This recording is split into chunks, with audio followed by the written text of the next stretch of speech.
Everyone, welcome to drama fun. Taifun Nuri Park project में काम कर रहा था। वो जीना के डैड से मिलने के लिए आया था क्योंकि उसको उसकी टेक्नोलॉजी चाहिए। जब ताइफून ये कहता है कि वो आईएम से है तो जीना के डैड ऑफेंड हो जाते हैं। वो कहते हैं कि मुझे आईएम से कोई भी नाता नहीं रखना है। वो तो गुस्सा होकर जाने लगते हैं। सामने से जीना आ रही थी। ताइफून कहता है कि जीना तुम आ गई। अब ये तीनों ही एक दूसरे की ओर देखने लगते हैं। यहाँ पर डायरेक्टर कांग हाइमी के डैड के साथ थे। हाइमी के डैड डायरेक्टर कांग से कहते हैं कि चाहे कंपटीशन का रिजल्ट जो भी आए, पर तुम हाइमी के साथ एंड तक रहना।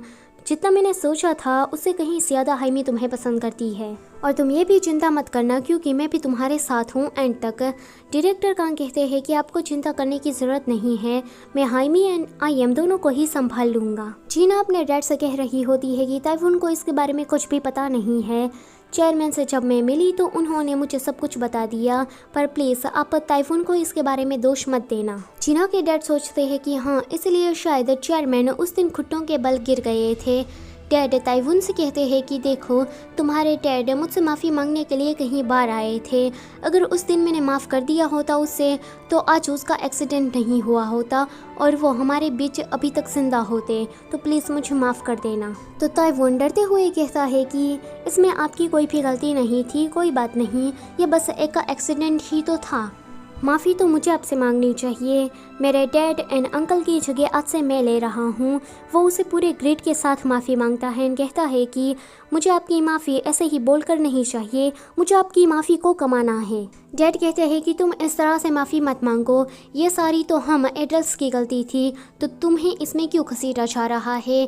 जीना कहती है कि डैड प्लीज़ मुझे मैं माफ़ कर देना, मैंने आपको काफ़ी बार गलत समझा है। फिर तो यहाँ पर माफ़ी मांगने का जैसे कंपटीशन ही स्टार्ट हो जाता है। आगे ताइफून जीना के डैड को लेकर चेयरमैन के पास जाता है। चेयरमैन जीना के डैड को देखकर कहते हैं कि मेरे 20 सालों की मेहनत आखिर में रंग लाई। दोनों ही अंकल एक दूसरे के साथ ठीक तरह से बातें करने लगते हैं। इन्हें जितने भी गिले शिकवे थे उन्हें दूर कर देते हैं। उन दोनों को अकेला बात करने के लिए ताइफून और जीना बाहर निकल जाते हैं। ये दोनों बाहर वॉक कर रहे थे। जीना कहती है कि 1 मिनट, तुम्हें उस दिन ऐसा लगा था ना कि मैं एक लड़का हूँ। ताइफून कहता है कि हाँ, क्योंकि तुम्हारे बाल बहुत ही ज़्यादा छोटे थे। जीना कहती है कि ठीक है, मैं समझ सकती हूँ। जीना कहती है कि मैं तुम्हें उस वक्त कैसी लगी थी। ताइफून कहता है कि क्या मैं सच बोलूँ, तो वो कहती है कि हाँ सच बताना। वो कहता है कि क्या मैं सच में सच बोलूँ, वो कहती है कि हाँ। तो वो कहता है कि मुझे उस दिन ना तुम काली और अगली लगी थी। जीना उसे मारने के लिए जाती है पर रुक जाती है। वो माफ़ी मांगने लगता है कि प्लीज़ मुझे माफ़ कर दो। जीना कहती है कि तुम्हें देखो, इस तरह से माफ़ी नहीं मांगनी चाहिए। तुम चाहो तो मेरी तारीफ़ भी तो कर सकते हो कि मैं सुंदर थी एक्सेट्रा। हाइमी के डैड मिस्टर किल से कह रहे होते हैं कि आज से ही तुम डायरेक्टर कांग के लिए काम करना, मेरे लिए काम करने की कोई भी ज़रूरत नहीं है क्योंकि तुम दो बॉस को संभाल रहे हो। ये काफ़ी ज़्यादा मुश्किल होगा तुम्हारे लिए। तुम्हें ये लग रहा होगा ना कि मैं किस पर ज़्यादा भरोसा करूं या फिर किस पर कम करूं, तो आज से ही तुम्हारी ये प्रॉब्लम मैं सॉल्व करता हूं। तुम सिर्फ डायरेक्टर कांग के ही वफादार रहोगे। ताइफून जीना को टैक्सी में बिठा देता है और हॉस्पिटल आता है। वहाँ पर जीना के डैड थे। फिर वो सुबह सुबह जीना के डैड के साथ ब्रेकफास्ट करने के लिए जाता है। वो जीना के डैड से कहता है कि क्या आप मेरी एक मदद करेंगे। वो कहते हैं कि कैसी मदद। तो ताइफून कहता है कि नूरी पार्क का प्रोजेक्ट के लिए आपने जो टेक्नोलॉजी बनाई है उसके इन्वेंटर आप ही है, तो मैं चाहता हूँ कि आप उस प्रोजेक्ट के लिए मेरी मदद करें। तो फादर भी मान जाते हैं खुशी खुशी। जिस तरह से जीना के डैड काम कर रहे थे ताइफून को वो काफ़ी ज़्यादा पैशनेट लगते हैं। ताइफून को वो बिल्कुल अपनी ही तरह लग रहे थे। अगले दिन जीना कंपनी जाती है। आयंगू से कहती है कि जूलिया प्रेग्नेंट है एंड ये तब हुआ जब हम ताइफून के घर पर गए थे। जीना उसे कॉन्ग्रेचुलेशन कहती है। जूलिया उसे अपनी शादी का गिफ्ट देती है। फिर चॉय जूलिया को लेकर चला जाता है। होंग आयंग को लेकर चला जाता है। जीना वो लाइक क्या मैं यहाँ पर अकेली ही सिंगल हूँ।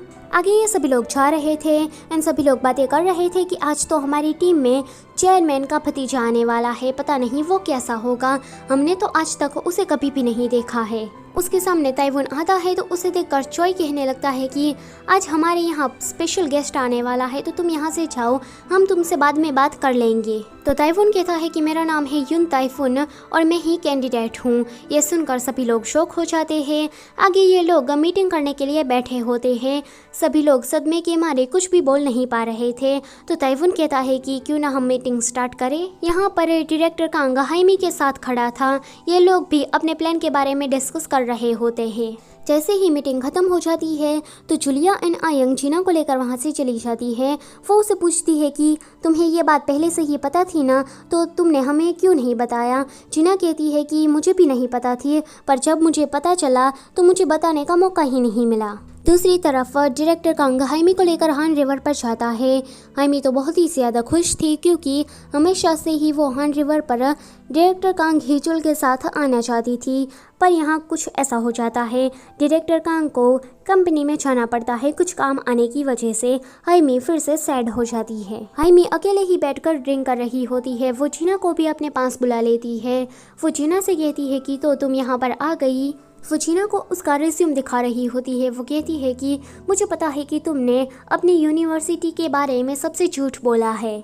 जीना कहती है कि तुम करना क्या चाहती हो। तो हाइमी उसे कहती है कि ताइफून अगर जीतता है तो मुझे कोई भी फ़र्क नहीं पड़ता। वो जो चाहे वो कर सकता है और तुम भी जो चाहे कर सकती हो। पर अगर डायरेक्टर कांग जीतता है तो प्लीज़ इस कंपनी को छोड़कर यहाँ से चले जाना। देखो, मैं तुम्हें कोई धमकी नहीं दे रही हूँ, पर ये एक आखिरी एहसान है जो कि तुम मुझ पर कर सकती हो। अगर डायरेक्टर कांग हारता है तो वो मेरे पास आएगा, पर अगर वो जीत जाता है तो वो तुम्हें अपने पास कर लेगा। इसलिए मैं चाहती हूँ कि तुम कंपनी छोड़कर चले जाना। यहाँ पर डायरेक्टर कांग चेयरमैन से मिलने के लिए आए होते हैं। वो कहते हैं कि मैंने अभी अभी सुना कि आप तो मेजर शेयर होल्डर बन गए हो। क्या आप सब कुछ ये ताइफून की वजह से कर रहे हैं और आप मुझे धोखा देना चाहते हैं? आप चाहते हैं कि ताइफून जीत जाए, पर देखना मैं आपके प्लान को बर्बाद करके ही छोड़ूंगा। सो गाइज, इसी के साथ ये वाला एपिसोड होता है यहीं पर ही ख़त्म। Don't forget to like, share and subscribe. Thank you for watching.